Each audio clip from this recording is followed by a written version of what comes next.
I always liked photography, and I think it was like 1974 I bought my first actual 35 millimeter camera that had some functions on it that you could use. But then as the kids got older, I kind of got away from it. And then in 2005, my uncle passed away, and he was a photographer down in Cedar Rapids, and he gave me all his old negatives. And he had traveled with the circus for a couple of years back in 59 and 60, and he traveled to Mexico with his buddies. And so I worked at Iowa Lakes Community College at that time in the Success Center. And so I started taking photography classes at the college, and then that just led to one thing and another. And then I finally got my first digital camera in about 2005, and just progressed from there. And now I've got 3 or 4 Canon cameras. And then I also took Photoshop classes, and that's how I did some of these here in the back here. I did these with Photoshop and things like that.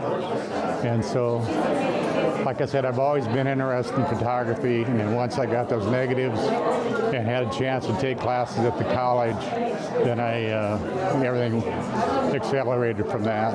Landscape is my favorite. I've done a couple of senior pictures for friends when their kids would graduate, but I didn't want to meet Bridezilla or any of these things, so I videotape weddings, but I don't do still photography for those.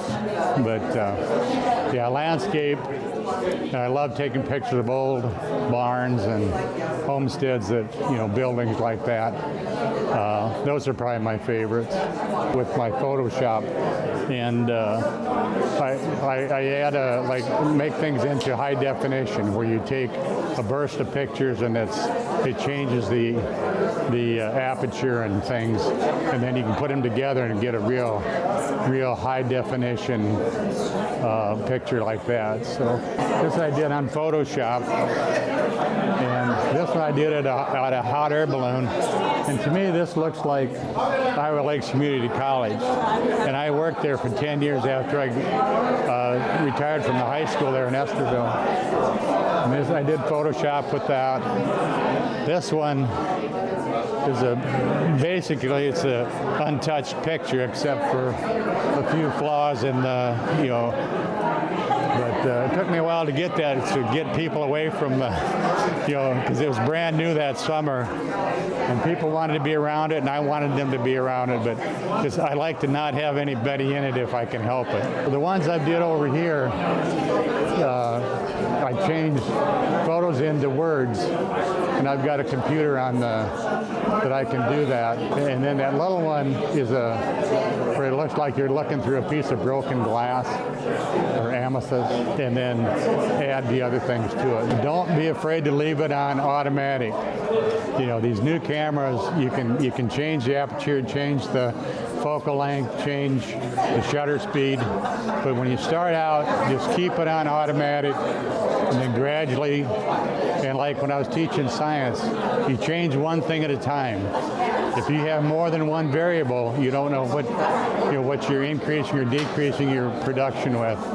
And so change one thing, try it, and the great thing about digital is you just wipe it out and start over. You don't have boxes and boxes of negatives I think I got like 5,000 negatives from my uncle, and I probably used 200 or 300 of them. The rest were industrial type pictures that I didn't really want. The cameras are expensive, and there's no. I take a lot of things I send a lot of things away to have it printed. I've got my own big scanner and printer, but it's so expensive for ink that sometimes if I do a lot, like class reunion pictures, if I get 50 or 60 of the same thing, I'll send them away. And it's so much easier than trying to do that on your own.